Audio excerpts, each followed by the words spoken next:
So kitang-kita naman po natin sa may kwentong ito ni King Ahaz kung papaano siya nabighani doon sa pagan altar ng Syria at inutusan niya kaagad yung kanyang architect at saka yung kanyang high priest na magpagawa ng katulad noon, at nung pagdating niya, pagbalik niya sa kanyang bayan ay pinaalis niya yung sinet ng Panginoon na altar, yung banal na altar, at saka yung brazen laver. At yun po ay isang malinaw na indikasyon na yung mundo talagang very appealing, ang mundo. Sa totoo lang, very appealing. Kasi talaga ang mundo design na ipakita yung magagandang bagay. So minsan tayo nabibighan tayo sa church at ina-adapt natin yon sa loob ng iglesia. So kinakailangan meron tayong ma-identify kung papaano itong tagpong ito in our modern days, papaano ito nangyayari. At malinaw ito ay isang desecration. Kasi yung inappoint ng Panginoon sa kanyang church ay banal lahat yun . Banal yun. Yung ating pagsamba, yung ating mga awitan, banal lahat yan. Sigad ang nag-ordain yan. So ngayon, dahil nga tayo ay nabibighani sa yung sistema ng mundo, may mga ilan sa atin ang ina-adapt yung sistema ng mundo sa loob ng church. At siguro magugulat kayo kung papaano ito nangyayari. Itong mga desecration na to. Unang-una, ang church ngayon, ang praise and worship ngayon para na siyang parang concert. Hindi napansin yun? Na pauso yan ng Hillsong . Naalala ko yung unang-una yung Hillsong nung gaganda pa ng mga kantahan nila, very pure. Pero kalaunan, ay nako, nung lumalago na, nagiging concert type na. At nawala na yung kabanalan. Alam niyo ba doon sa Old Testament, lahat ng musicians doon ay puro saserdote. Walang musicians na hindi saserdote. At lahat ng musicians ay fully aware of the holiness of God. Tignan nyo ngayon. Hindi na criteria ang kabanalan ngayon sa pagpili ng mga music team. Ang kanilang kasanayan, yung mga tumatayo na mga musicians para na silang mga entertainer. Yun na yung nangyayari ngayon. Entertainer na lang sila kung ano yung nakikita nila sa mundo, sa YouTube, papaano magpaawit, ganon-ganon na. Nawala na entirely yung idea ng kabanalan ng Diyos na nire-represent nila. Sa ibang mga churches, ano pa nga sa ibang mga churches, gumagamit pa sila ng mga musicians kahit ng mga unbeliever kasi may talent sa drums, may talent sa gitara, binabayaran na lang nila yon, tutugtog sa church. Mga unbeliever yon. Nawala na. At hindi na bahagi ng ating agenda na i-train yung mga musicians natin tungkol sa kabanalan ng Panginoon. Lahat ng ating ginagawa ay banal. Minsan magsuri po tayo yung sa ating kantahan. Wala pong masama na magkaroon tayo ng mga awitan, hindi po masama na meron tayo mga music, thank you, na mga music leader, music team. Kami rin naman po meron . Pero hindi po, iniiwasan po namin yung gayahin yung sistema ng mundo. Sa lyrics ng mga kanta, pumipili tayo ng kanta na hindi lamang yung maganda sa tunog. Hindi lamang yung nakakaindak siya. Very selective kami pagdating sa lyrics. Kailangan ang lyrics ng kanta ay tungkol talaga kung sino ang ating Diyos at kung ano yung ginawa niya. It's about the person or the being of our God, His character, and the works, yung kanyang mga kahangahangang ginawa. Yun yung mga content ng mga songs. Talagang very selective. Na-train yung mga musicians namin na ganun dapat sila pumili ng mga kanta. At dumadaan yan sa screening sa amin. May screening kami sa pagkanta. Hindi, ang basihan namin sa pagpili, hindi yung may talent ka, magaling kang kumanta, o pwede ka na, hindi. Kinakailangan, knowledgeable siya sa Word of God. Ibalik po natin yung ganon. Tatandaan ninyo, in the Old Testament, lahat ng musicians ay priest. Ngayon, kasi nga, to encourage yung mga kabataan. Di ba? Yung mga kabataan, kasi may mga talent yan eh. Ini-encourage natin sila, pero nakalimutan natin silang i-encourage tungkol sa kabanalan ng Panginoon. Mistake natin yan. Kaya yung kanilang pagiging makamundo, nadadala nila sa church, yung style ng mundo. At iyan ay isang malaking kasalanan. It is a desecration ng gawain ng Panginoon. Meron pong pastor, kung kilala niyo po ito po yung umawit ng Healer eh. Alam niyo ba yung kantang Healer? Ito po ay si Michael Guglielmucci. Pastor po ito. Pastor po siya. Naging part siya ng, originally sa Planet Shakers siya. Siguro kung yung mga musicians niyo alam nila yung grupo na yung Planet Shakers. May mga kanta tayong kinakanta sa church na galing sa Planet Shakers. Iyan yung karibal ng Hillsong. Sumanib siya sa Hillsong para lamang makapag-perform ng kanta. At ang napili niyang kanta, yung composition niya na The Healer. Yung siguro, familiar kayo rito. I believe you're my healer. I believe you're more than enough for me. Kung familiar kayo doon. Siya yan. Alam nyo ba, kung siya ay magpe-perform o magpe-preach, lagi siyang merong hose. May dala siyang oxygen. Kasi pinamamalitan niya na may cancer siya. Para makapag-fundraising. Pastor po ito sa Australia. Wala pa talaga siyang cancer. Nakita nyo yung potentiality o yung capability ng isang pastor? O pwede niyang i-fake? Pastor ito.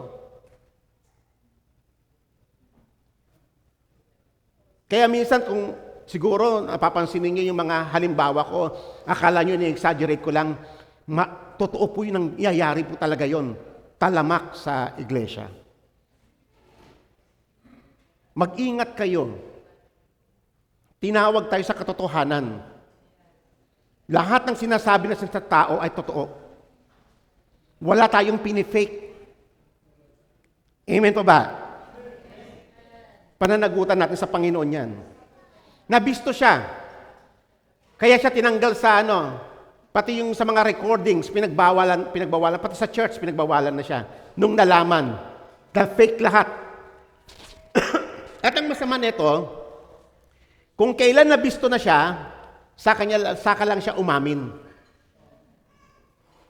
Saka lang siya nag-public confession. Booking na eh. Ano pa po? Ano pa po yung mga secularizations na nakapasok sa church? Syncretism. Alam niyo po ba yung syncretism? Yung pinagmi-mix yung iba't ibang faith. Kasi sa kadahilan ng iisa lang naman ng Diyos natin. Kaya nga nauso dyan yung ecumenism eh. Iisa lang, magkakapatid naman tayo sa Panginoon. Tanungin ko kayo, totoo nga ba na iisa lang ang Diyos natin? Be careful. Ibig mo sabihin yung isang grupo na sumasamba sa Diyos-Diyosan, parehas ang Diyos natin doon? Careful. Ibig mo sabihin yung sinasamba ng butis, parehas lang sa Diyos ng Biblia? Ibig mo sabihin si Allah, Allah din ang pangalan ng Diyos natin? Be careful. Ang Diyos na pinipreach natin is the God of the Bible. Nagpakilala siya sa Bible. Kailanman hindi po pwedeng maging pare-parehas ang Diyos natin. Kailanman ang Diyos ng Biblia hindi magtuturo ng idolatry. Narinig ko rito yan sa atin, sa hanay natin. Meron tayong pinapapasok ng mga sumasamba sa Diyos-Diyosan. Pinagpipreach pa natin sa mga churches natin. Wala ba tayong discernment? Wala na ba kayong discernment, mga kapatid? Parehas ba yung Diyos na nire-represent niya at saka sa Diyos na tinuturo natin? Gusto niyo ba yung congregation makuha niya yung Diyos na sinasamba niya? Kaninong pananagutan yan? That is syncretism. Mix in the name of iisa lang kasi Diyos natin eh. Magkakapatid lang tayo. What? Hindi natin sila kapatid. Kasi ang sabi ni Apostol Pablo, let him be accursed. Paano mo naging kapatid yun?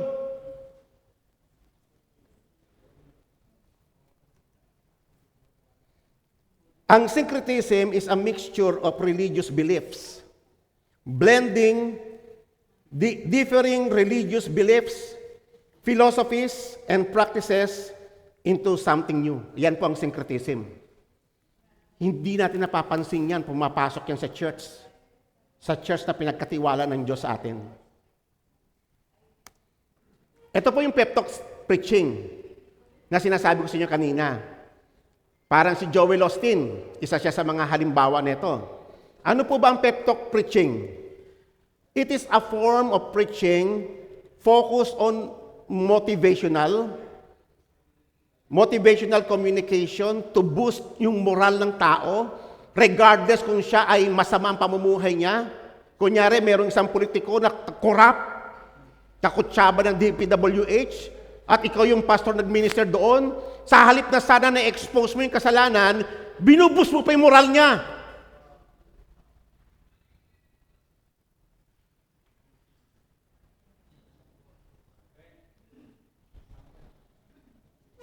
Amen. Napakatahimik ng paligid.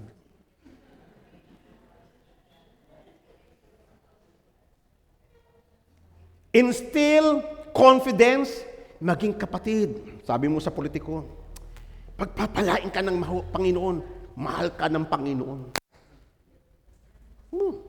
Hindi ba dapat sabihin mo na mali yung ginagawa niya? Sino pang magtutuwid sa Kanya? Hindi ba tayo yun, yung hinirang ng Diyos? Kaya nga tayo prophet ng Diyos eh. We are prophets of God. Ano ba ibig sabihin ng prophets? Tayo yung magde-declare ng salita ng Diyos sa mga tao. Hindi mo ipapangilag yun. Eh ngayon, ang dami sa atin dito ngayon, mga self-proclaimed prophet.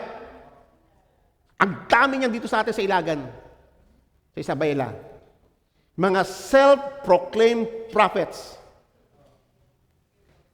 Pero para silang mga dogs that they do not know how to bark. Sinabi ni Jeremiah, your prophets are like dogs who do not know how to bark. Kasi ang prophets talaga magbabark yan eh. Eh kaso itong mga self-proclaimed prophets, pag nasa harap lang ni politiko, mayor, yung solicitation kung makalimutan ha.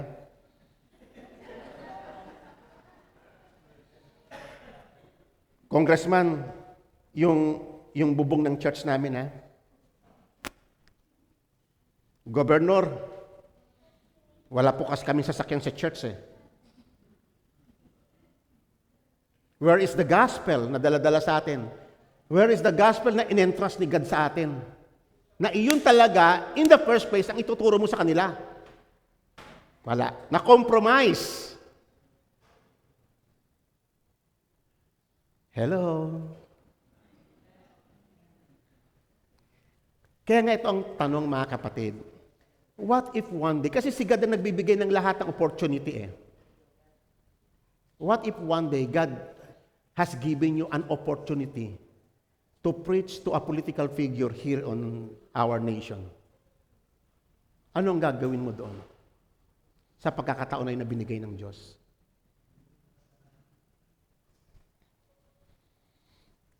Ang pep talk preaching ay design siya to inspire action, to encourage someone to work harder, or to feel more confident and enthusiastic.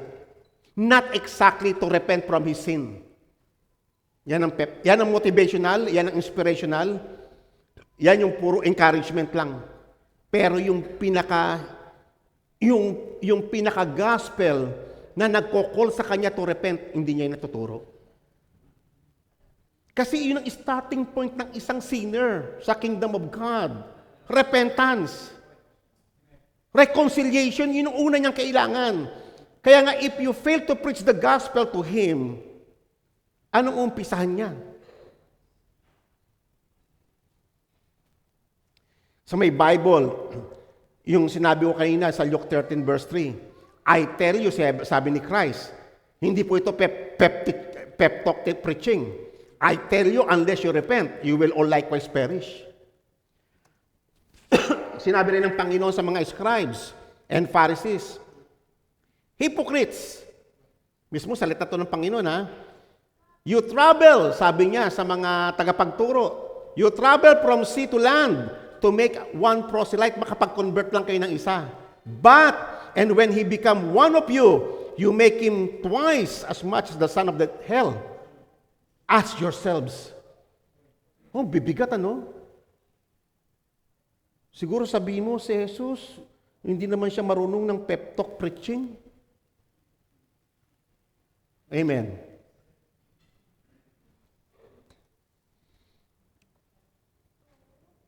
Woe to you, scribes and Pharisees, hypocrites!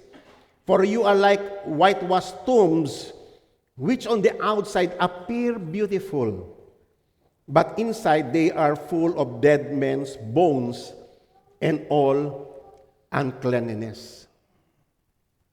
Tatandaan ninyo ang salita ng Diyos, matalas yan.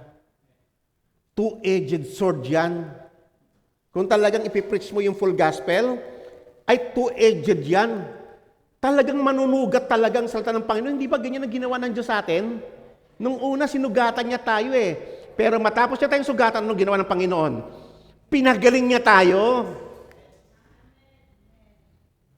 Yan ang faithful preaching ng Word. Huwag mo tatago.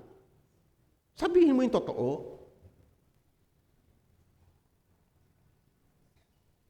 Isa pa sa mga problema ngayon sa church, itong rampant ito. Yung pastor na-recruit sa pyramiding scheme. Siyempre, pastor, ang galing magsalita eh. Siyempre, yung pastor, nasa kanya yung trust ng congregation.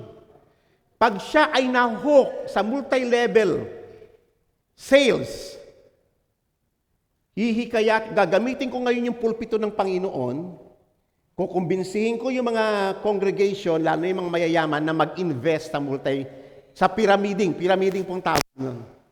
Multi-level sales.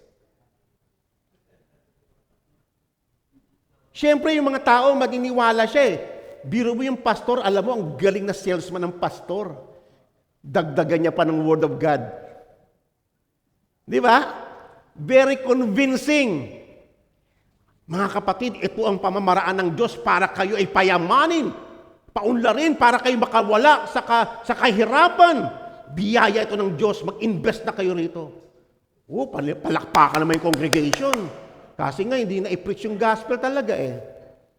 Nag-invest. Kaso pumutok. Kasi yung pyramiding may end yan eh. Pag yung tatakas na yung sa itaas. Kasi hindi na kayang i-sustain, dami na eh. Kasi sa pyramiding scheme, ang bilis mag-multiply ng pera, pero ang bilis ding mawawala. Yun ang pyramid. One time, nung napunta ako sa Manila, na-meet ko doon yung dati kong kasama sa trabaho, pastor din siya. Sabi niya, grabe dito sa Manila. Rampant yung pyramiding. Ang daming churches ang na-divide because of that. Kasi nung nawala na yung pera, yung investment ng mga members, siyempre habulin na yung pastor. Anong mangyayari? Division. O Wala nang pera eh. Nakakatakot pag ang pastor nasabayan ng salesman yung sa sales. Kasi magaling mag-sales talk ang pastor eh. Kaya nga sabi ko nga sa inyo kanina, kung sino man ang number 1 na guilty sa third commandment, thou shalt not use God's name in vain, pastor.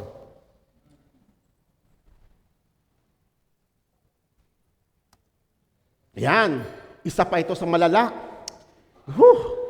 Grabe. Siyempre, mga kapatid, pag tuwing malapit na eleksyon, mangangampanya yung mga politiko eh. Hahanap sila ng mga grupo kasi mga grupo, may tao yan eh. Hindi po ba? May lumapit na baba sa inyong na politiko. Paano mo nga naman mahindihan si politiko kasi nag-donate siya ng yero sa inyo? Paano nyo ngayon didinay si politiko? Siya yung nag-sponsor ng sasakyan ninyo sa church.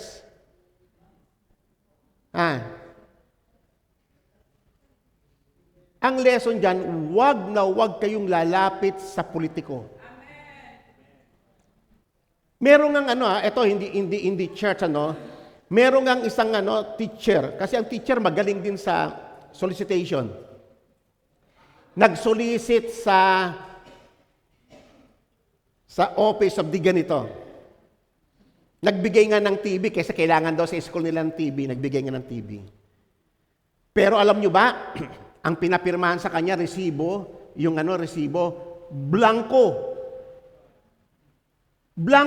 pirmahan mo yan. O ito yung TV, pirmahan mo to. O sila na maglalagay ng figure doon kung magkano yon. Ginamit ka patuloy sa panloloko niya. Ang tawag mo doon, blessing. Pero kasangkapan ka ng politiko para makapangulimbat. Ewan ko ba, bakit ang mga pastor ang gagaling sa solicitation? Sino po rito yung mahilig mag-solicit? Pakitaas po ang kamay.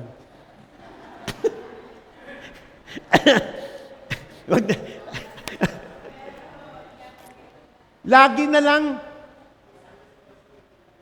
Minsan nga, makikita mo yung mga pastor na sorry po ako po magiging tapat lang po ako sa inyo. Sorry po, sasabihin ko po yung totoo. Kahit nga rito may mga pastor na nang susulisit sa amin. Anong tingin niyo sa amin, politiko? Gumagastos kami rito. Ito ay local funding ng church. Gumagastos kami rito ang aming adhikain para matulungan kayo na makalapit sa Panginoon. Pati kami susulisitan, yung mga kapatid namin dito, susulisitan. Ano ba naman yan? Please naman, wag naman. Amen po ba? Mga notorious sa solicitation One time, ako po ay na-invite sa Tugigaraw. Hindi po itong last election, nung the other election.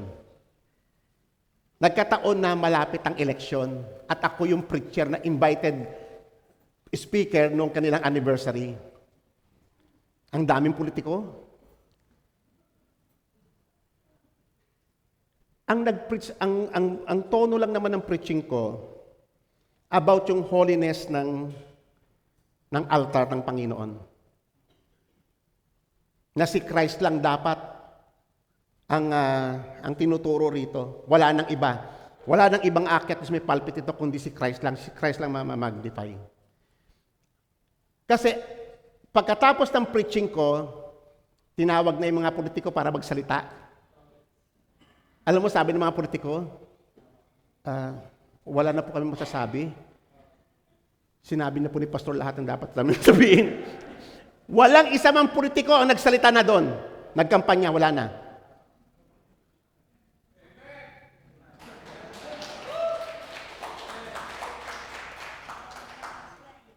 Hindi ba? Hindi ba dapat gano'n ang gawin natin?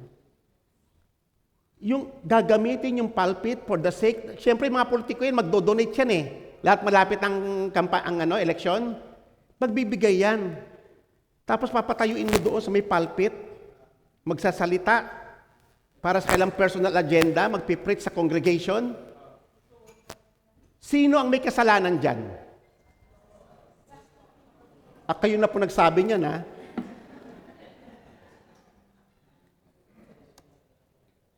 Ito, isa pa ito.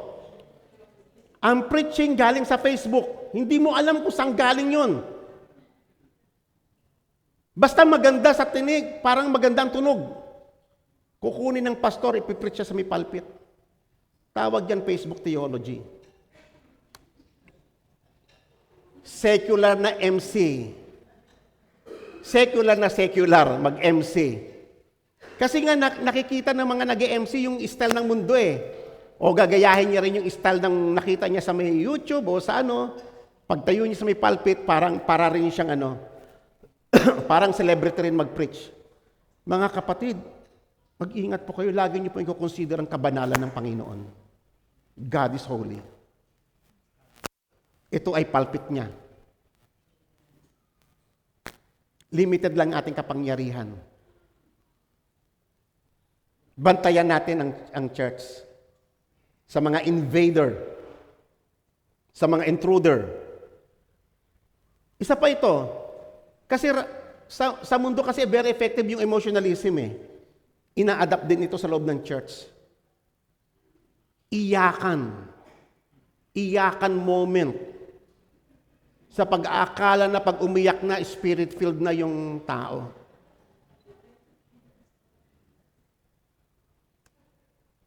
Existentialism. Ano po ba yung existentialism? Ito po yung mga bagay totoo lamang, depende sa nasaksihan ko, sa pakiramdam ko. I think that's true. That is existentialism. Ang truth ay established yan sa church at si Christ ang katotohanan. Lahat ng salita niya ay totoo. Lahat na nakasulat sa may Bible, yan lang ang reality. Wala nang iba. Hindi yan nakabase sa bawat isa sa atin. Hindi tayo nag-determine ng truth. Lahat tayo magsasabit sa truth ni Christ. Hindi yung iba yung truth kay sister ganito, iba yung truth kay pastor na ganito, iba yung truth sa ganito. Hindi. There is only one truth and that is Jesus Christ and His words.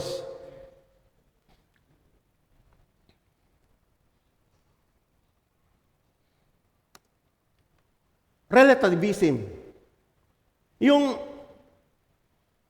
sa pananaw mo, ito yung totoo. Yan. It is based on personal witness. Truth is based on personal witness. Yan ang isa sa mga relativism. Rampant yan, no? Kung nanonood kayo sa mga street preaching ng mga kapatid natin sa ibang bansa, ang truth sa kanila, they don't believe God. Ang truth sa kanila ay kung ano yung perceive nila na truth.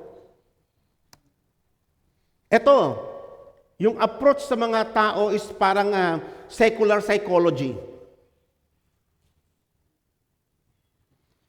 Ang psychology ay maganda. Kaya lang, si Sigmund Freud kasi, yung psychoanalysis, tinanggal niya si Christ. Inunawa niya ang problema ng tao. Tinanggal niya si Christ.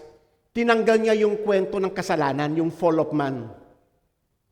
Inunawa niya ang tao na ang tao ay biktima lamang ng kanyang environment, kaya siya ganyan.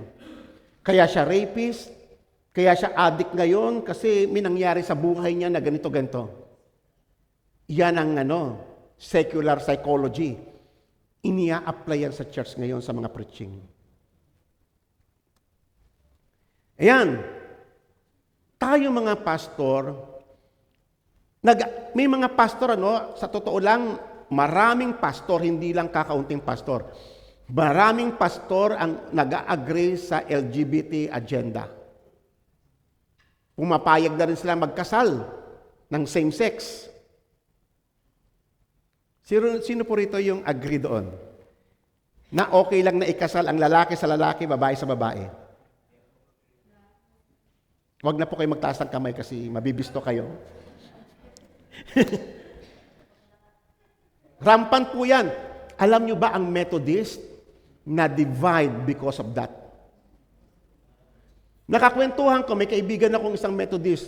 Dumating pa sila talaga sa demandahan. Dumating pa sila sa point ng violence. Because of LGBT.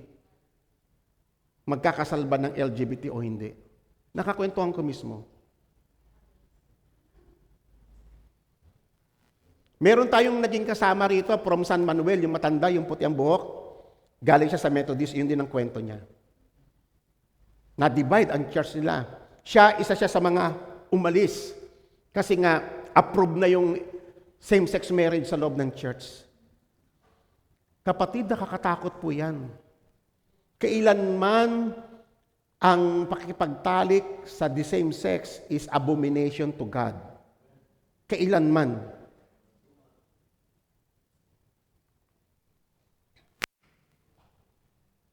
Yan, feminism. Aware ba tayo sa mga issue na yan? Feminism. Very popular na po yan sa panahon natin. Minsan pati yung mga anak ninyo, sagap na nila yan. Yung babae, nakipagtunggali sa kapangyarihan ng lalaki. Kaya rin namin gawin ang ginagawa ng lalaki. At marami, dahil nga hindi niya alam gaano ang gospel, pinapaniwalaan niya itong mga agenda na ito. Ito po ay ilan lamang sa mga nakalap namin na mga impormasyon. Yung tinatawag na secularization ng church. Pumapasok na to sa church at hindi na magtatagal dahil ito ay nagkakaroon ng popularity sa mga churches, ini-embrace na ito ng ibang mga pastor kahit hindi ganong na pag-aaralan. So bago ito dumating sa inyo mga kapatid, at least na ituro na natin dito yan. Sabi ni Apostle Paul, for the time will come when they will no longer endure sound doctrine. What is sound doctrine? It is the faithful preaching of the words of God. Kasama dyan ang justice, kasama dyan ang holiness, kasama dyan ang righteousness, kasama dyan ang panawagan sa repentance. Kasama dyan ang mga warnings, ang mga threatenings ng Panginoon. Kasama yan sa may gospel. But wanting to have their ears tickled, they will accumulate for themselves teachers in accordance to their own desires. Darating daw ang panahon na maghahanap ayaw na nila sa mga pastor na tulad namin.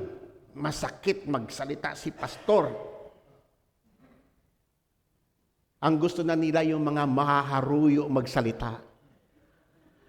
God loves you. God will bless you. Ayan, mga gusto niyan.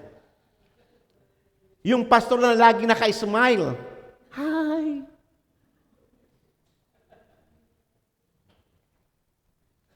They will accumulate for themselves teachers in according to their own desires and will turn away their ears from the truth and will turn aside to myths. Mga myths na lang ang kanilang paniniwalaan. Ayaw na nila sa totoong gospel. Mas comfortable na sila na mga preaching balatong. Kung ano-ano lang i-preach mo, pastor, basta ma-entertain kami, okay na sa amin yan. Sinabi ng Bible yan, no? Sinabi na ni Apostle Pablo yan in advance. 2,000 years ago. Kasi nangyayari na po yan ngayon. Kaya sa totoo lang, marami sa mga churches, mas sanay na sila sa kasinungalingan kaysa sa katotohanan. At kapag may nag-preach sa kanila ng katotohanan, nagagalit sila kasi false teacher daw yun. Ganun na kabaliktad ngayon. Galit na sila sa nagtuturo ng katotohanan. Nakakalungkot, hindi po ba? Na dumating na tayo sa gantong yugto? Even in the Philippines, nangyayari na yon. They are comfortable sa false doctrines. Ano po tong picture na nakikita ninyo? Saan familiar kayo? Guess in the Old Testament. Ha? Tent? Sige nga, guess. It is not exact and drawing, pero at least malapit. Try.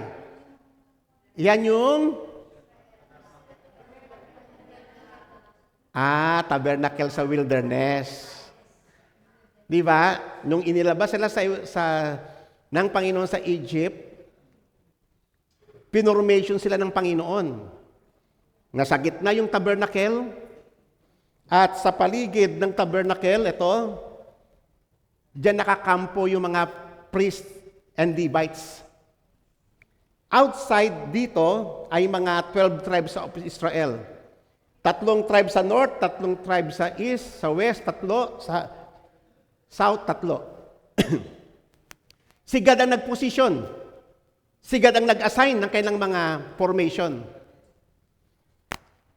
Bakit kaya dito nakapalibot yung mga priests at Levites dito sa tabernacle? Sa tingin ninyo?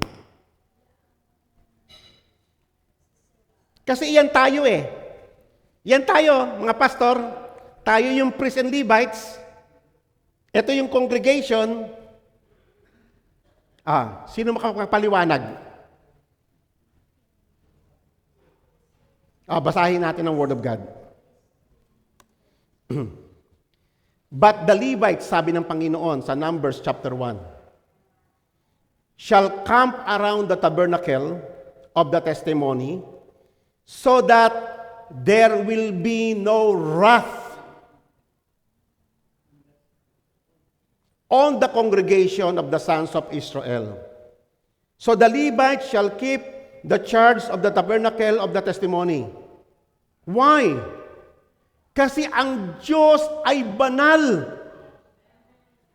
Trabaho ng pastor na bantayan niya ang kabanalan ng Panginoon at hindi niya papayagan yung mga intruder, yung mga walang takot sa Diyos na lapastanganin ang presensya ng Diyos. Tama po ba yun? Binabantayan ba natin ang church?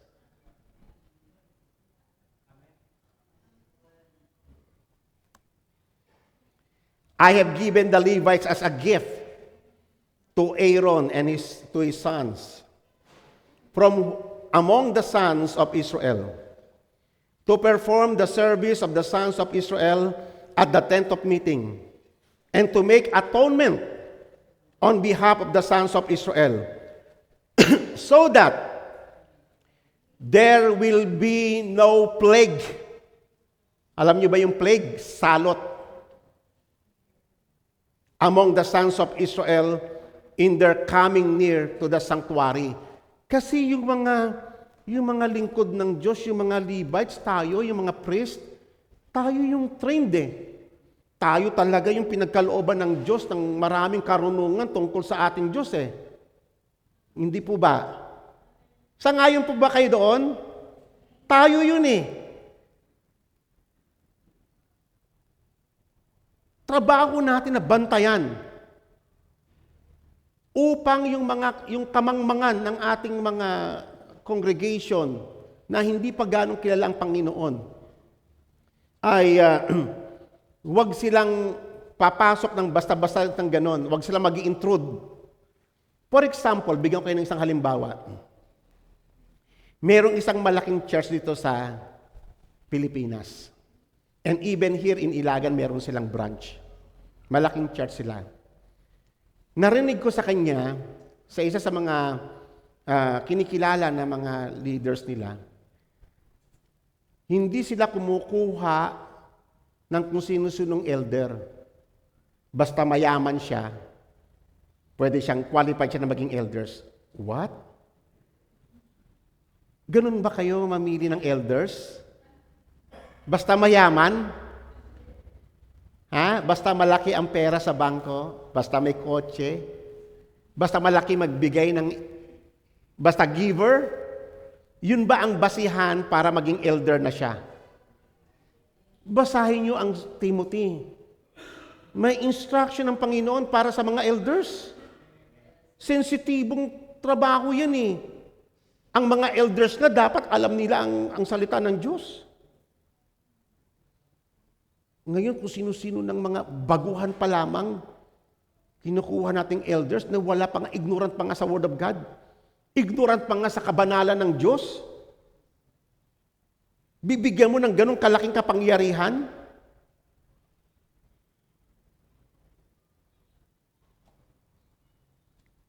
Ngayon, napakadali ng maging pastor. Why?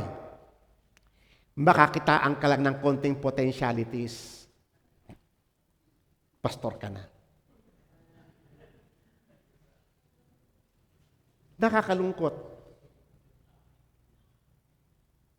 Nakakalungkot. Yung mga ganyang ano natin, nangangahulugan na talagang hindi natin kilala ang Panginoon. Magbabad muna yan sa salita ng Diyos. Aral muna ng aral yan. Aral muna. Itetest natin na tumayo, itetest natin mag-preach, pero unti-unti lang, sa mga youth muna, sa mga ganito, obserbahan muna natin sila. Yung mga attitudes nila. Kasi pag iyan nabigyan mo ng malaking kapangyarihan, baka mamaya lumabas yung sungay niyan pag nandoon na siya. Aakalain niya na kapag nandito na siya, they have all the right. Nakapangyarihan na siya. Ang tingin niya sa pastor, makapangyarihan eh. We have no authority here. Ang authority lang natin ay yung delegated authority ni Christ. At hindi natin ito pwedeng gamitin sa personal natin pang advantage. Yung authority natin, gagamitin lang natin for godly rule. For godly preaching, hanggang doon lang. Godly administration. Huwag kayong, sabi nga di ba, sabi ni Paul kay Timothy, huwag kang patong ng kamay. Nangyari na sa amin sa church noon eh. Nung bago pa lang kami noon, ako siyempre, bagito pa rin din ako. O patong kamay, o elders ka na. O yun, o bandang uli, pinagtutuhog ako.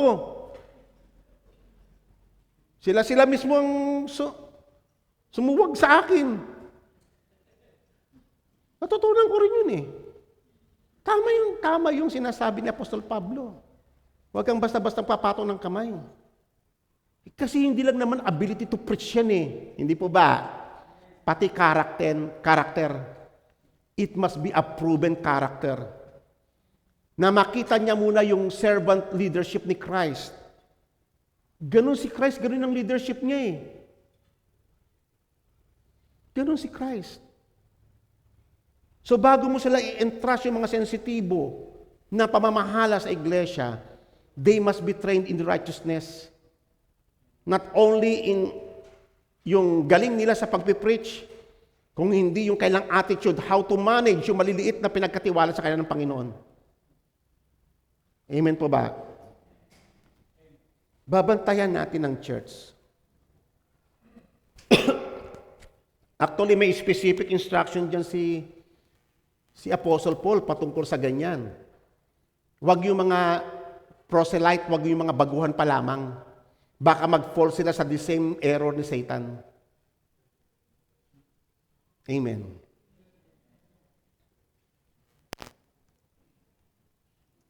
So, sabi nga ni Apostle Paul, now all these are of God, and has reconciled us to Himself through Jesus Christ and has given us the ministry of reconciliation. Yan yung ating yan yung goal sa evangelism. Ang heart ng gospel ay yung ma-reconcile ang isang ang enemy of God, ma-reconcile sa Diyos. He has given us the ministry of reconciliation. That God was in Christ reconciling the world to Himself. So, yan po talaga, yan yung heart ng Diyos na nagsugo sa atin. I-reconcile ang mundo sa atin. Pero, kinakailangan para ma-reconcile yung enemy sa Diyos, magkaroon siya ng harmony, kailangan mong i-preach talaga kung ano yung sinasabi ng Panginoon. And has committed us the word of reconciliation, which is the gospel. Now then, we are ambassadors for Christ. Emisary tayo ng Panginoon. As though God were pleading through us, we implore you on Christ's behalf, be reconciled to God. Unang-una daw tayo na mga pastor. Ang sinasabi ni Apostol Pablo, tayo daw muna ang ma-reconcile sa Diyos. Sangayon po kayo doon? Kasi baka mamaya mali-mali ang agenda natin eh. Baka iba-iba yung motive na pinanggaling. Hindi ko alam kung saan tayo nanggaling. Iba't ibang motive. Kaya nga ang panawagan ni Apostol Pablo, yamang kayong pastor, gahango kayo, trabaho ninyo, reconciliation, kayo muna. Kayo muna ang magpa-reconcile sa Panginoon. Bigyan ko kayo ng halimbawa dyan. Kayo ba'y nabasa na ninyo yung aklat ng Judges?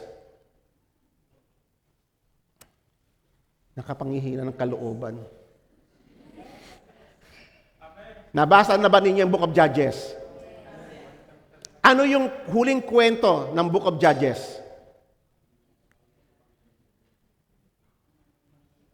Ayan, magkakahulian tayo rito eh. Kung magpapareset ako ng verse dito, delikado, marami babagsak eh. Okay, ako na lang. Ang huling kwento ng Judges, it is a time of falling away. Namatay na si Moses, namatay na si Joshua, perpetual backsliding. Hanggang sa yung backsliding naging permanent na. Na inabandon na nila yung kung ano man yung tinatag ng Panginoon. Perpetual backsliding. And yet, ang alam pa rin na sa sarili nila, they are people of God. Despite na ibinibigay sa ng Panginoon sa mga enemies, tapos sisigaw sila sa Panginoon, Lord, kahabagan mo kami. Pakikinggan pa rin sila ng Panginoon dahil sa aawa niya sa kanila. Mag-erase siya ng mga judges. And finally, merong kwento doon sa last part ng Judges na yung may isang Levite na nag-travel kasama ng kanyang asawa hanggang sa napadaan sila sa land of Benjamin. Okay. Pagdating doon sa Benjamin, may grupo doon ng ilang kabataan na ang kasalanan nila parang Sodom and Gomorrah. Gusto nilang makipagtalik doon sa lalaki, yung Levite. Gusto nilang halayin. Gusto nilang rapin. So, ang ginawa ng ang ginawa ng Levites, ito na lang asawa ko. Ito na lang asawa ko. So, binigay niya yung asawa niya. So, magdamag, ni-rape yung asawa niya ng gang na yon, mga Benjaminites. So, kinabukasan, paglabas ng Levite, patay na yung asawa niya. So, ang ginawa niya, tinatad niya into 12. Yung kanyang asawa. O, matagal na yun eh, chap-chap lady. O, sa may Bible pa makikita yan. Dinivide niya into 12 at pinadala niya sa 12 tribes of Israel. So, 11 tribes. O, kasama na rin ang Benjamin. Kasi maliit na gang lang ng yun eh. So, pagkatapos nun,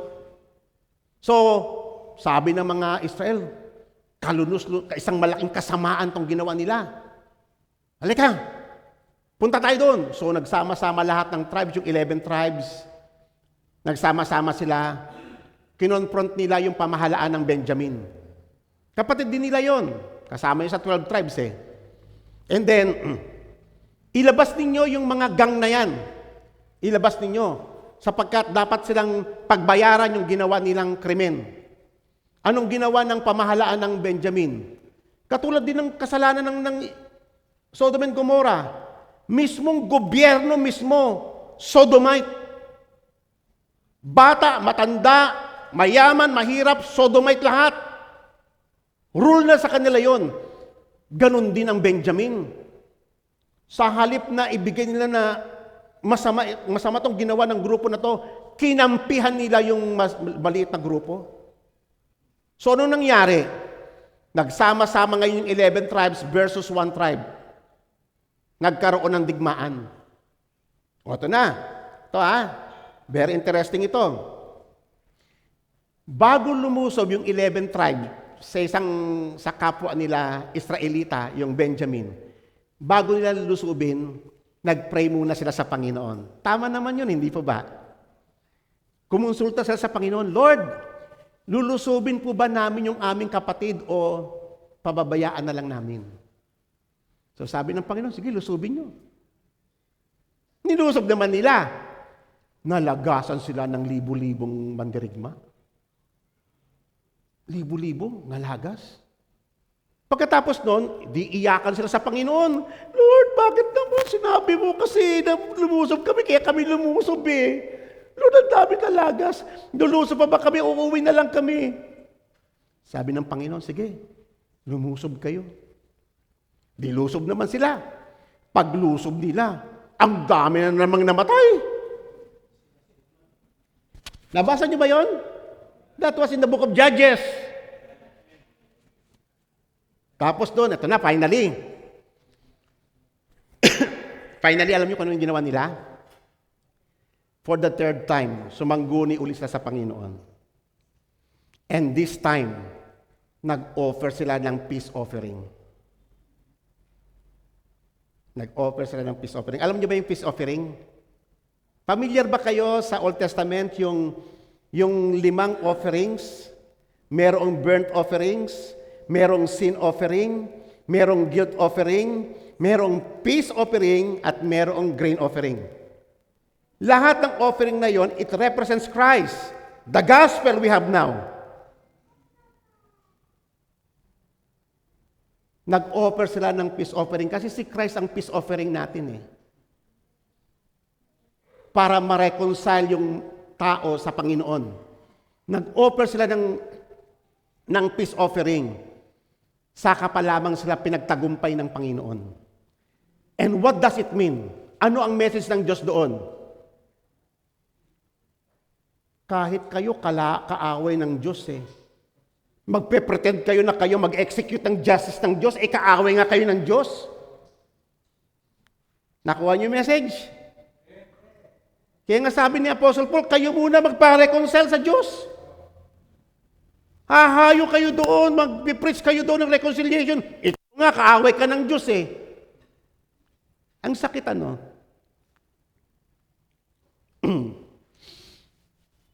Dito na po tayo nagtatapos. Di ba? Think about it. It was written in the Bible. Anong sabi ni Apostle Paul sa 1 Corinthians chapter 10? They were written for our instructions. Na i-record yung mga iyon, hindi lamang as historical fact, but for our instructions. Upang matakot tayo at huwag na nating sundan yung mga error na committed ng Israel. Amen? Lahat tayo, kinakailangan natin si Christ, ma-reconcile tayo sa Panginoon. Bakit? After ng sinugo ng Panginoon si Moses sa Egypt para palayain ang kanyang bayan, bakit tinangka ng Diyos na patayin si Moses along the way? Sagutin niyo po yan. May nagtanong na ba sa inyo sa congregation yan? O baka naman pag tinanong kayo, ano muna anak ha, medyo wala kasi ako sa kondisyon ngayon eh. Bukas na lang. O next week na lang.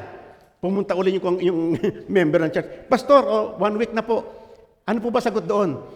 Busy ako, may seminar ako eh. Sasunod na lang. May mga tanong na hindi natin kayang sagutin.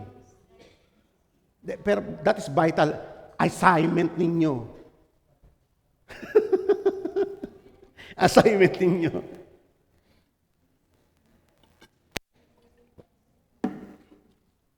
Amen? Okay. Ano ba yung sinasabi ng gospel ng Panginoon?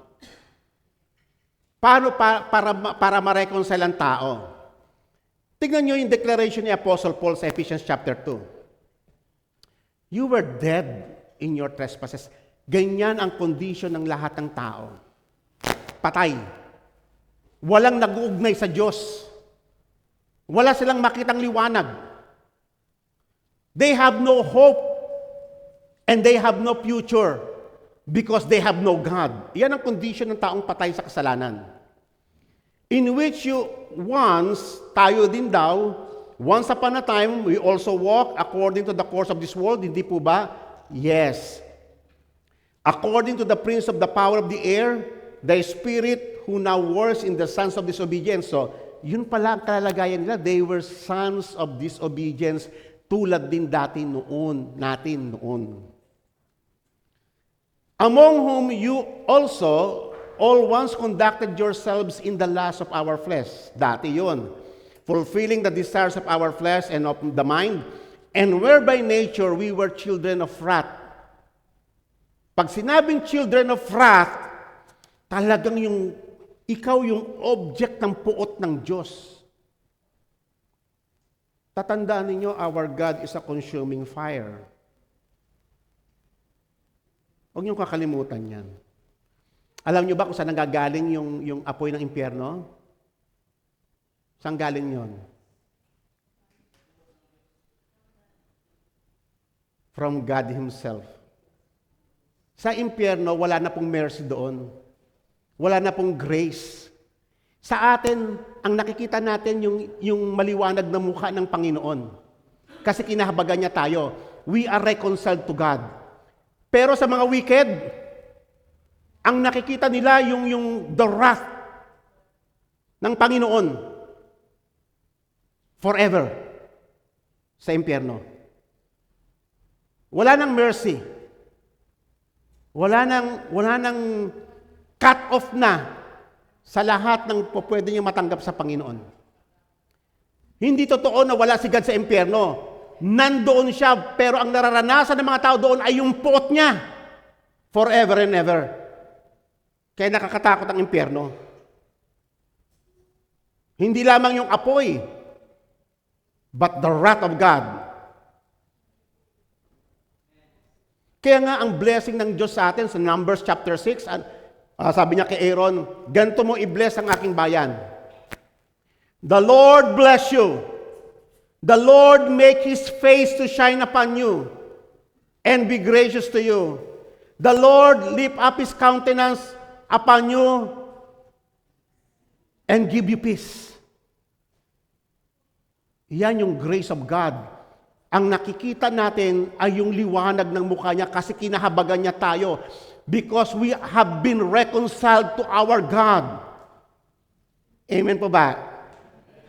Pero sa wicked na ayaw magsisi,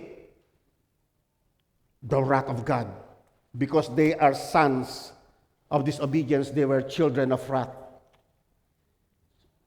Di ba? Ang gandang ituro yan sa congregation eh. Amen po ba? Huwag natin itago so that yung mga tao magkaroon sila ng totoong fear of God. Si Apostle Paul, nagturo siya about the gospel. Ito yung pambungad niya sa Romans chapter 1 eh.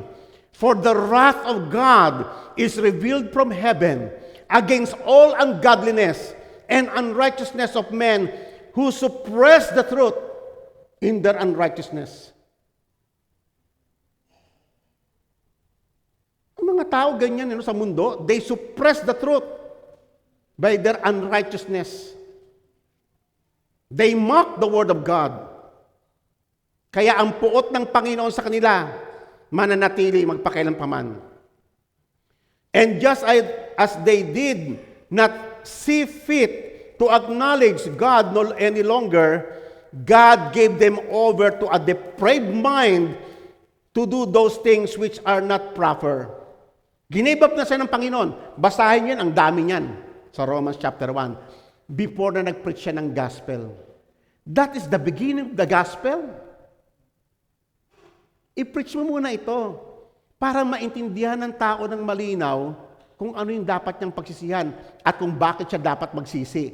Kasi alam niyo ba ang tao sa mundo, hindi niya nakikita ang sarili niya na makasalanan. Ang tingin niya, righteous siya. Kausapin nyo yung mga politiko. Kausapin nyo yung mga mayayaman. Kausapin nyo yung mga tatalino. Kausapin nyo si judge. Kausapin nyo sa mga ganito. Ang alam nila, righteous sila. Ang tawag natin dyan ay self-righteousness. Pero yung righteousness na meron tayo ngayon ay hindi ito galing sa atin. Ito ay galing kay Kristo. Maging malinaw yan sa congregation.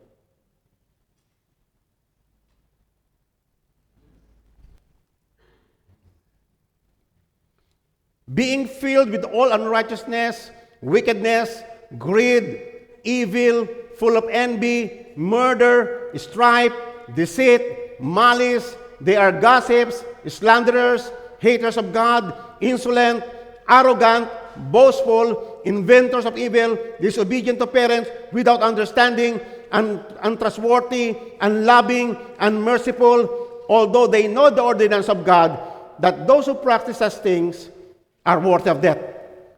Hindi ba totoo yan? Etong mga binanggit dito, ganyan-ganyan ang mundo. And even yung mga members sa church na hindi pa talaga na-open sa truth, pinapractice pa rin nila yan. Kaya, importante sa isang pastor na ituro niya ito, na itong mga bagay na to kinapupuotan to ng Panginoon. At huwag na natin itong lakaran.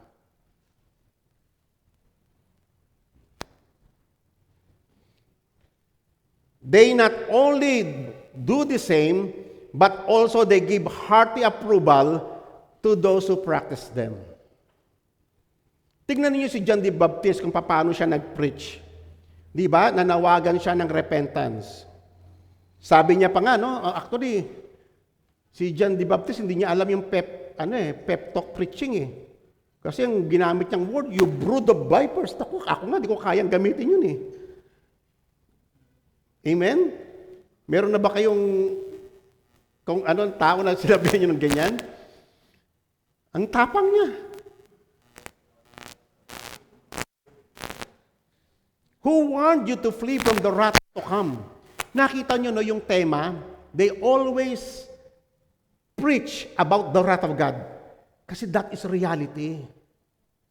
Kaya nga pinipreach ang gospel, mga kapatid. Kaya pinipreach ang gospel para ang taong makasalanan ay makaiwas sa wrath of God. Alam niyo kung ano yung isang maling tinuturo natin? Ganito. Pag nagtuturo tayo, laging impyerno ang ating paksa para matakot yung congregation. Ginagamit natin yung hell, doctrine of hell. Naniniwala tayo sa hell, and one time we will preach here kung gaano nakakatakot ang hell. Pero minsan may maling paggamit nun eh. At mali yung direction. Kasi bakit ba may impyerno? Alam niyo ba ang impyerno, it is the place of God's justice.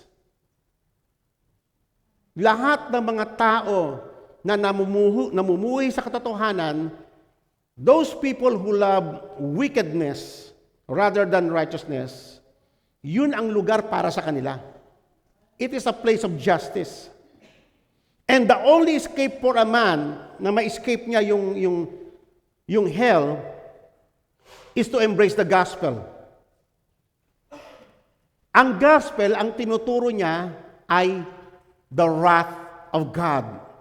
Kasi yung the very fire ng impyerno is the wrath of God Himself.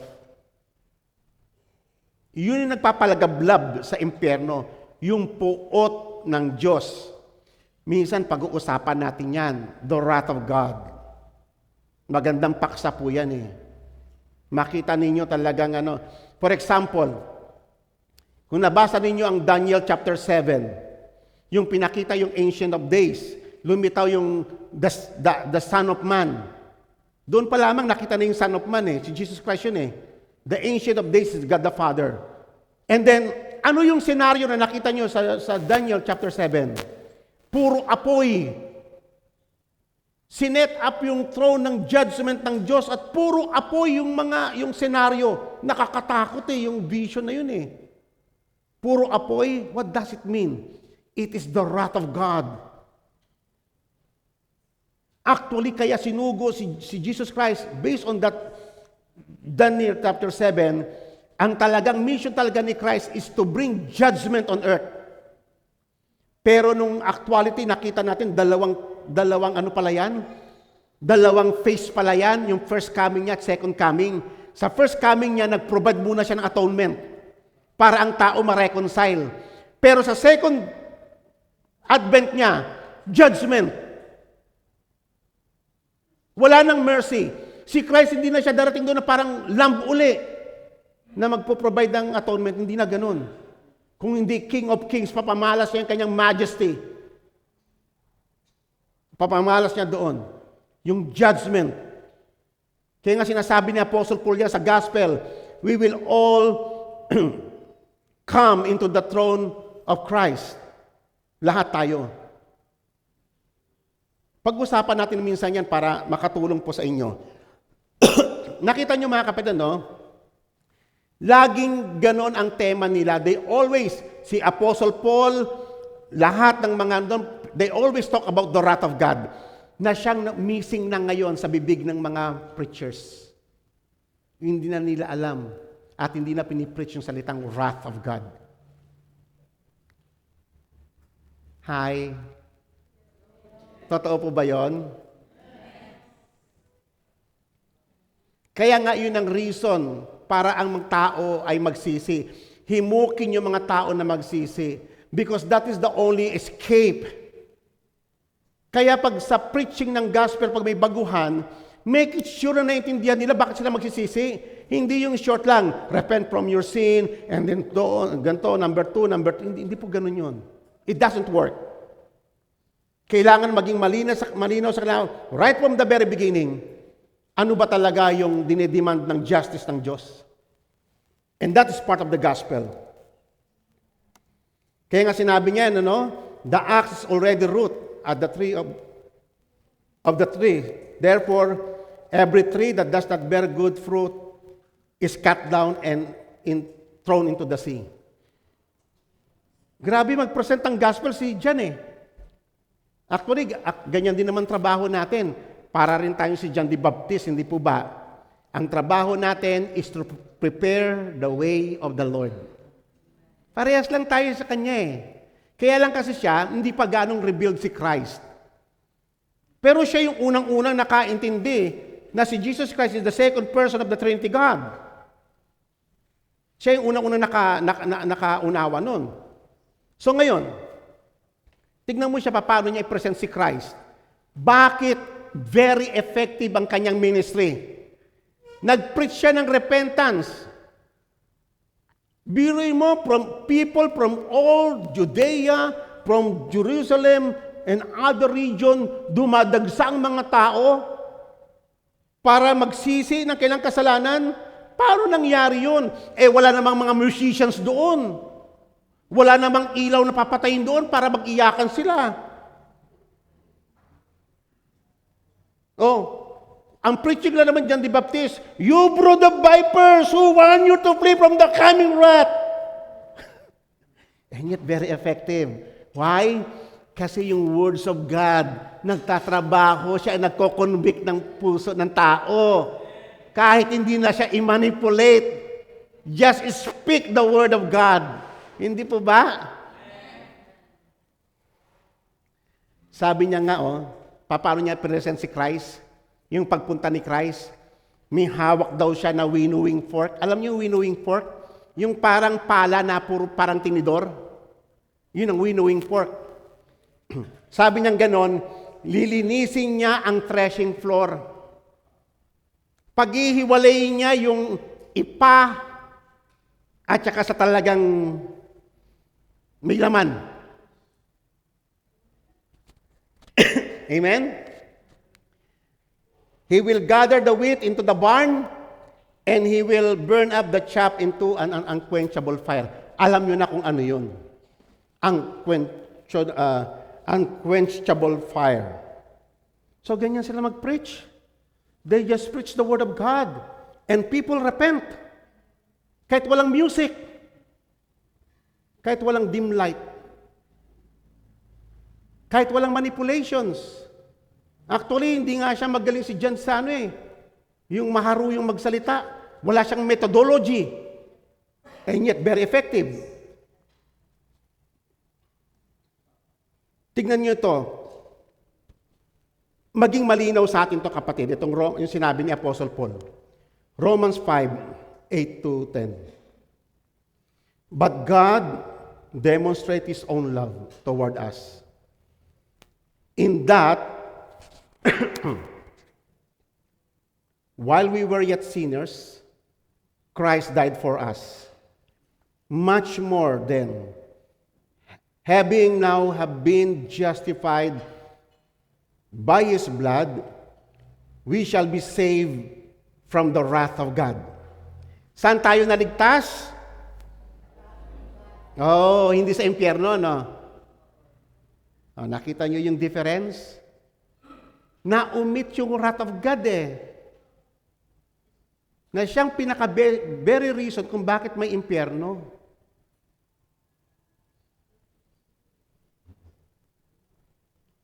We have been justified by His blood. We shall now be saved from the wrath of God through Jesus Christ. His atoning sacrifice. Kasi yung sacrifice ni Christ, sufficient yun. Perfect yun.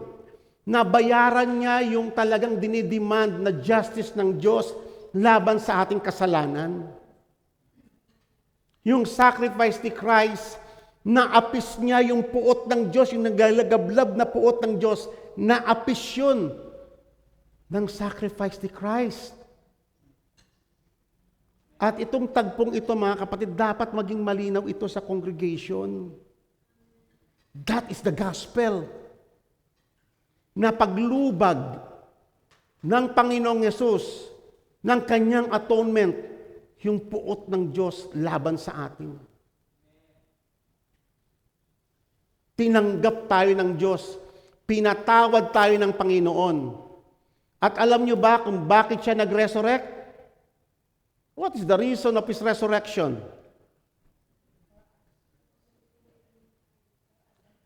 Ang resurrection ay patunay na tinanggap ng Ama yung kanyang sacrifice para sa atin. That is the meaning of resurrection.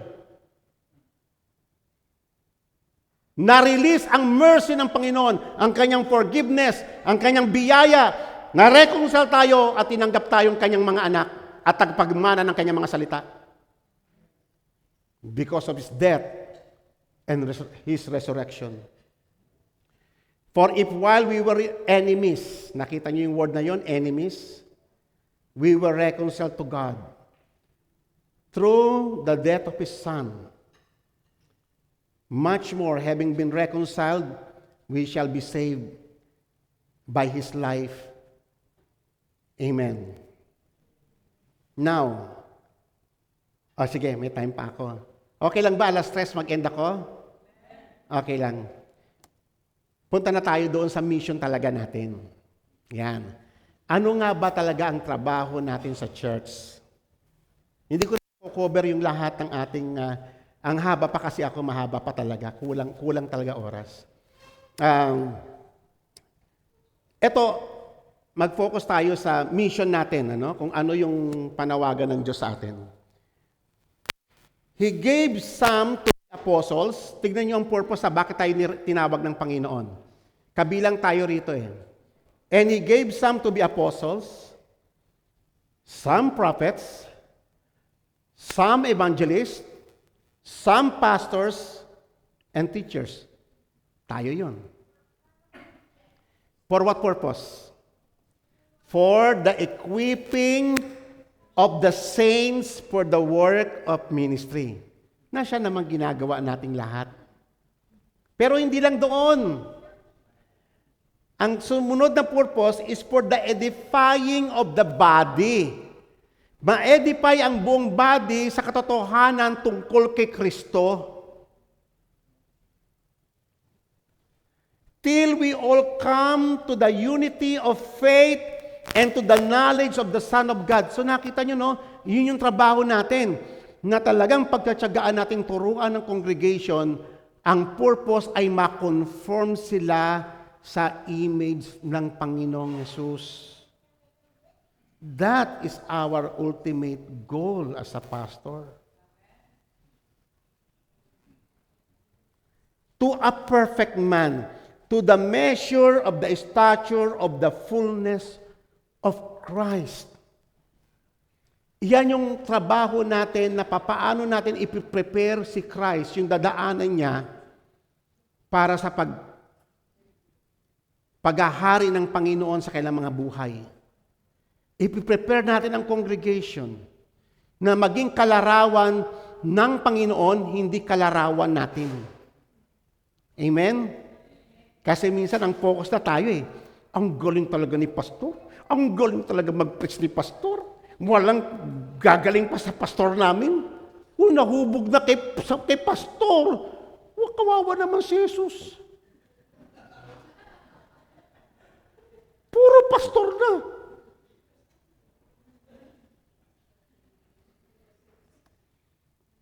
That we should no longer be children, tossed to and fro, carried about with every wind of doctrine.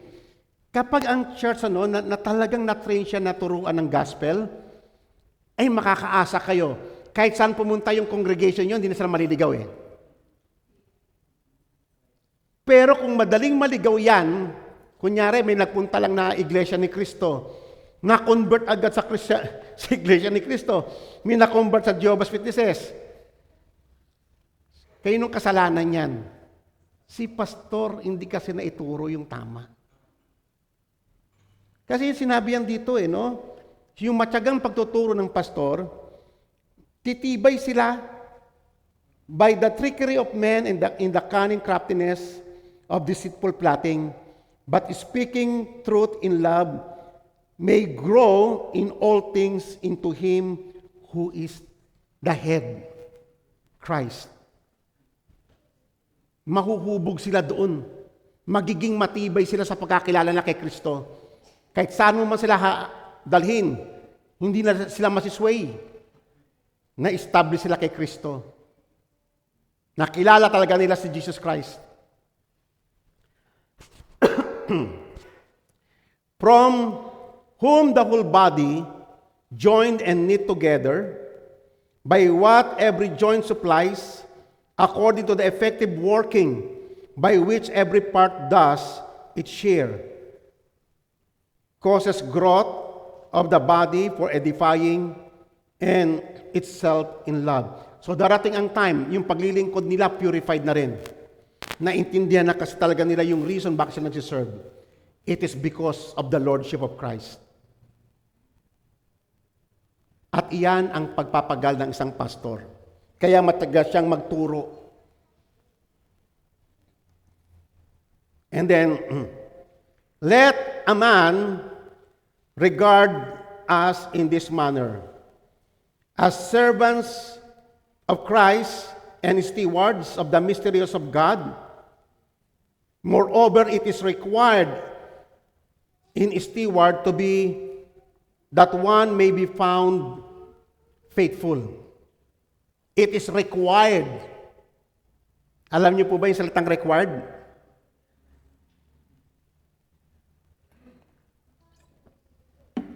It is necessary. It is a must. Hindi po yan optional. It is required. Hahanapan tayo ng bunga ng Panginoon. Ngayon, merong ibinigay sa akin si Pastor Rick na quiz. At ibibigay ko rin sa inyo as quiz. Ito, fill in the blanks ito Tingnan natin kung alam natin ang Bible. Fill in the blanks. Matthew 25 verse 21 and 23, nabanggit itong salitang ito. Well done, good and faithful blank. Ano yan? Mamili kayo rito. Tingnan mo na, huwag mo sumagot. Mamili kayo rito. Anong sagot dyan? Uy, nag-aral nagbasa ng Bible. Di ba? So sa Panginoon, paghaharap ka na, tayo mga lingkod, irrelevant lahat ng iyan. Ngayon masyado tayong, we take too much pride. I'm a bishop. I'm the head pastor. Hehehe. Ako,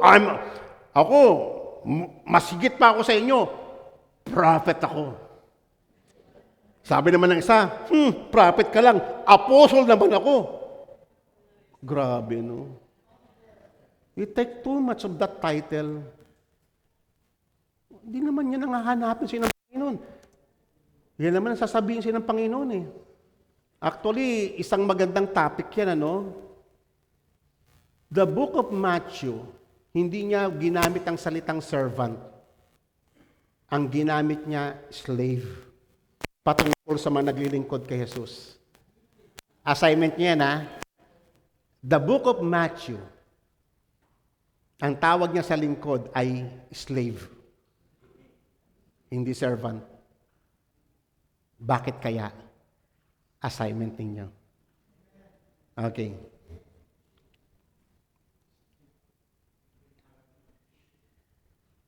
Tignan ninyo si Jesus, ano? Nung siya ay, nung si John ay nakakulong na, si John the Baptist nakakulong na, nagpasugo siya ng kanyang alagad, ano, para tanungin si Jesus, ikaw na ba yung inihintay namin? Are you the one? Ibig sabihin, siya ba yung Messiah? Anong sagot ni Jesus? Siguro kung tayo yun, sabi mo, oo, ako yun, ako eh. Pag mamalaki mo kagad yung ano eh. Pero anong sabi ni Jesus? Jesus said to them, go and tell to John what you see and hear. The blind are made to see. Those who could not walk are walking. Those who had bad skin disease are healed. Those who could not hear are hearing. The dead are raised up to life. And the good news is preached to the people. Happy is he who is not ashamed of me and does not turn away because of me. Anong ibig sabihin ni Jesus? Binanggit niya ba? Oo, ako, sabi mo kay John, ako yung Messiah. Hindi sinabing ganun eh.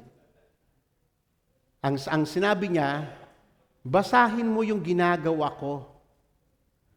Tignan mo yung functions ko. Yun yung magsasabi kung sino ka. Ngayon, hindi na ganun ngayon eh. Title na ang nagde-define, hindi na yung function.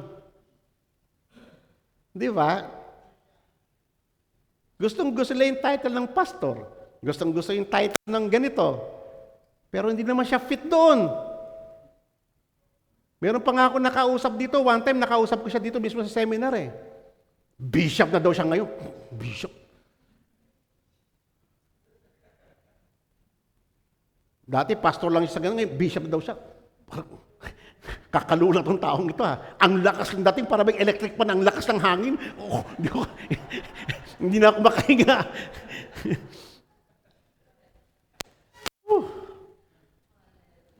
Pero tignan mo yung ginagawa niya. Bishop nga ba talaga siya? Doon sa pagkadami-dami ng binasa natin na qualifications, pumasa ba siya doon? Marami may gusto lang yung title. It's not about the title, it's about serving the purposes of God. That is serving. Amen? It's not about the title. It's about serving the purpose of Christ. Amen po ba? Yun ba ang definition natin ng paglilingkod sa Panginoon? Sabi nga ni Jesus you know that the rulers of the Gentiles lord it over them, and great men exercises great authority over them. Pero hindi dapat ganito sa inyo, sabi ni Jesus. But whoever wishes to become great among you shall be your servant. O yan ang paglilingkod. Maglilingkod ka kay Christ as slave. Paglilingkuran siya sa kanyang kaharian. And whoever wishes to be first among you shall be your slave. Kasi minsan hindi maiwasan yan minsan sa mga pastor, nagkukumpetensya, pagalingan, no? Nakakahiya. Ang dami ko lang na-meet ng mga pastors. Grabe. But to serve and to give his life as a ransom to many. Ayun. Ito po, dito po ako magwawakas, ano? Christ must be exalted. Sangayon po ba kayo doon? Sa ating ministry. Yan lang po ang ating, i-serve yung purpose ni Christ. Ilagpasan na po natin kasi wala na akong time. Actually, na-discuss na rin natin ito, no? Yung mga katotohanan ito. Kung bakit successful ang ministry ni John. Kasi hindi niya tinago yung katotohanan sa mga tao. Hindi niya winater down ang salita ng Panginoon. Hindi niya tinuwis ang message ng Panginoon. Kundi sinabi niya yung katotohanan about God's judgment. Sinabi niya ang totoo. Kaya successful ang kanyang ministry. Okay. Lagpasan na po natin ito. Okay. Ito. He did not take the glory that belongs to Christ. He makes it clear to his disciple that Christ is higher and greater than him. Talagang nilinaw niya ito sa mga alagad niya, sa mga nagtatanong. Even ngayon mga Pharisees, tinanong, ikaw ba ang Christ? No, hindi ako ang Christ. I'm just a voice calling in the wilderness. And John answered and said, a man can receive nothing unless it has been given him from heaven. Tandaan po natin yan. Anumang kakayanan na meron tayo ngayon, hindi ito galing sa atin.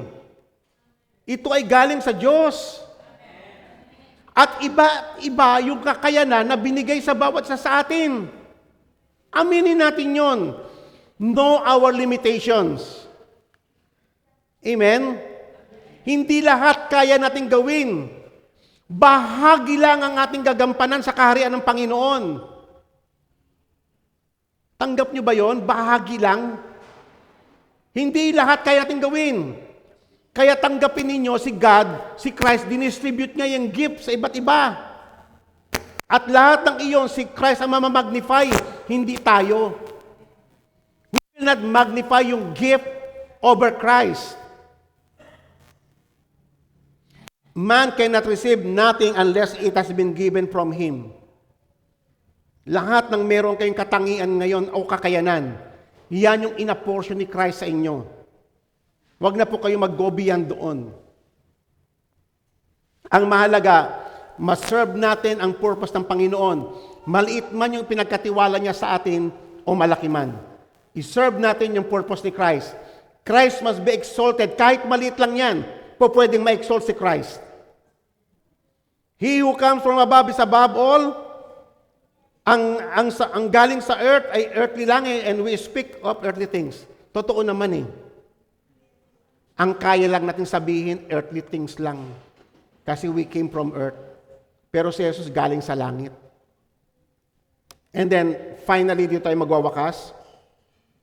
He greatly exalted Christ and humbled Himself to the dust by seeing Himself as unworthy to serve His greatness. Yan ang pinaka-central sa ministry ni John. Talagang in-exalt niya si Christ at sinabi niya, He who has the bride is the bridegroom. Sino ba talaga ang nagmamay-ari sa bride? Sino ang bride? The church. Sino ang bridegroom? Hindi ba yung pastor? Oh. Ano ang tawag sa atin? Friend of the bridegroom. Yan. Alam nyo ba, yung friend of the bridegroom, yan yung term noon sa panahon nila Jesus Christ. Ngayon, ano na ang modern term ngayon ng friend of the bridegroom? Best man. Ano ang trabaho ng best man nung unang panahon? Ngayon kasi yung best man wala nang ginagawa eh. Pupunta doon sa may kasal, hindi niya alam kung ano gagawin niya, doon lang siya. Dekorasyon lang siya doon. Pero nung unang panahon, nung time ni Christ, si John the Baptist, dinescribe niya yung sarili niya as the friend of the bridegroom. At ang trabaho ng friend of the bridegroom is to prepare yung bride, to make her ready para ma-present ng tama sa bridegroom. Yun ang best man noong unang panahon. Si John the Baptist, kinukumpara niya ang sarili niya na ganon. Amen po ba? Kayo po ba yung friend ng bridegroom?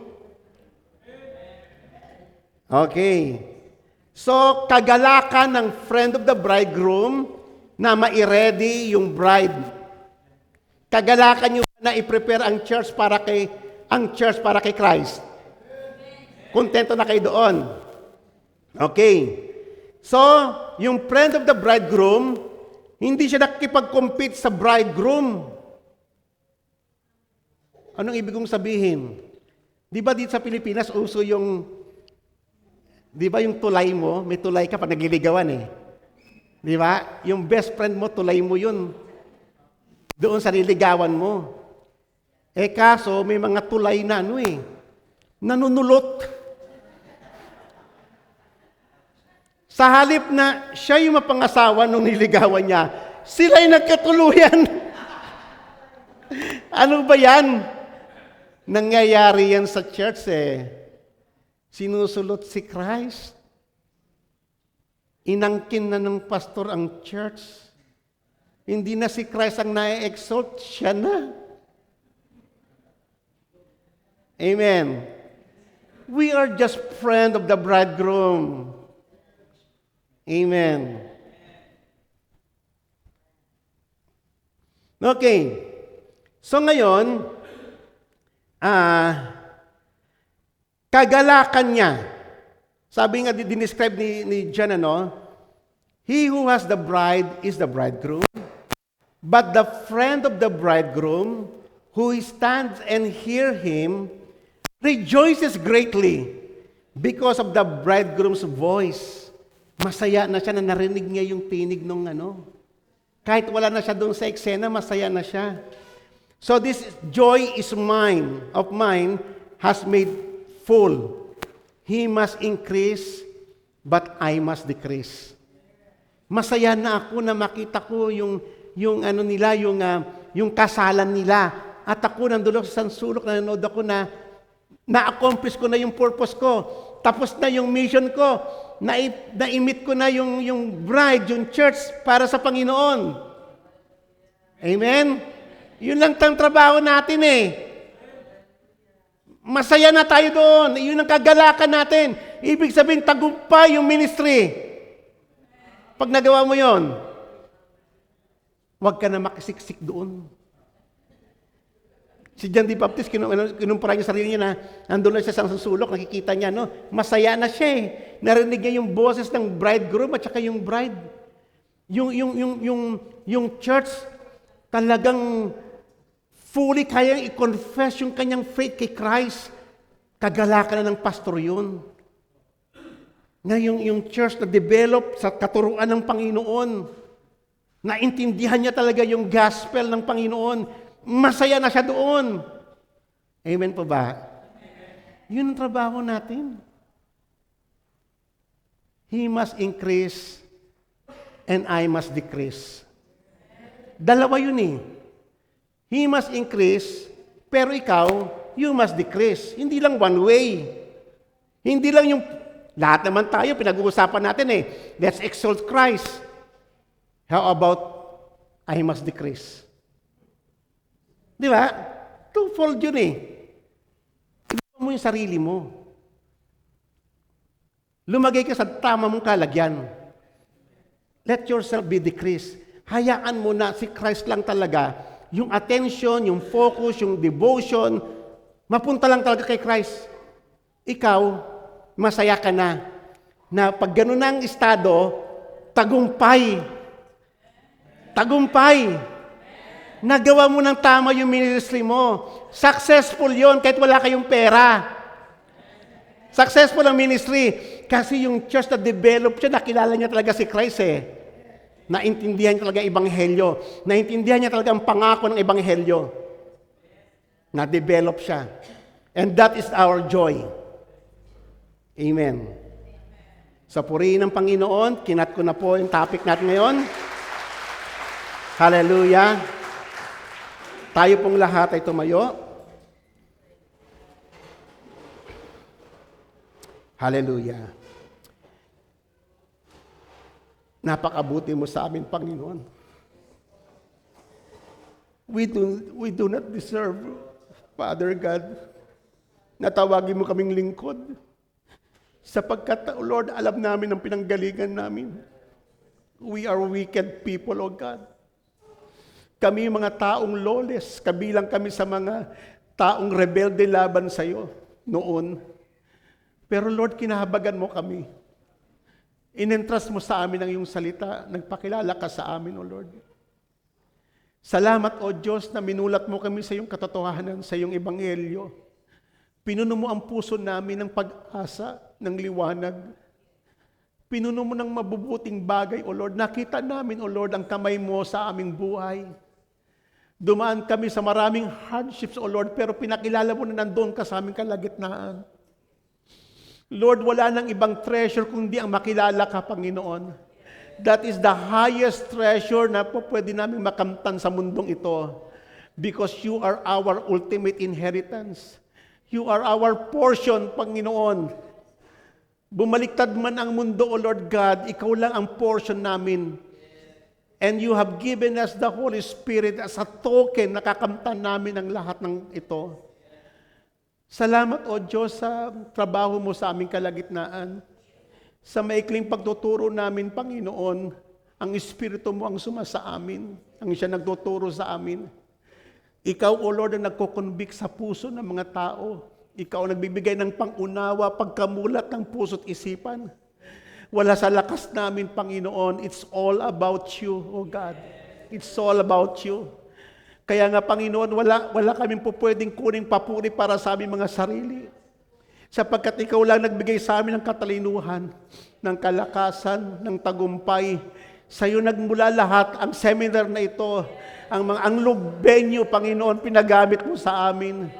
Ikaw ang humipo sa puso ng mag-asawang abuso, Panginoon, para magamit ang venue na ito. Ikaw ang nag-provide ng mga pagkain namin, O Lord, at iba pa namin gagamitin sa araw na to. Ikaw lahat yon, Panginoon. Wala kaming pagmamay-ari sa buhay na ito. Ikaw ang portion namin, ikaw ang treasure namin. Kaya nga, O Lord, nagdidiwang kami. We celebrate your goodness. We celebrate, O Lord God, your faithfulness, na dumating kami sa tagpong ito para, O Lord, maituwid mo kami sa iyong mga salita. May align ng aming mga motibo sa iyong layunin that only Christ must be exalted in our midst. Thank you, Father God. At Lord, binigyan mo kami ng tagumpay sa araw na to. Sinasamba ka po namin, O Lord, and we entrust to you, O Lord, na ang mga bagay na naitanim sa puso ng aming kapwa lingkod ay patutubuin mo, Ama. Sapagkat ikaw lang ang may kapangyarihan, O Lord, na mag-convert ng puso't isipan ng tao. Ikaw lamang ang may kapangyarihan sa regeneration. Ikaw lang, O Diyos, at wala nang iba. Kaya nga, Ama, pinapapurihan ka namin sa araw na ito. Sinasamba ka namin at ibinabalik sa iyo ang lahat ng papuri at pagsamba. In Jesus' name we pray. Amen.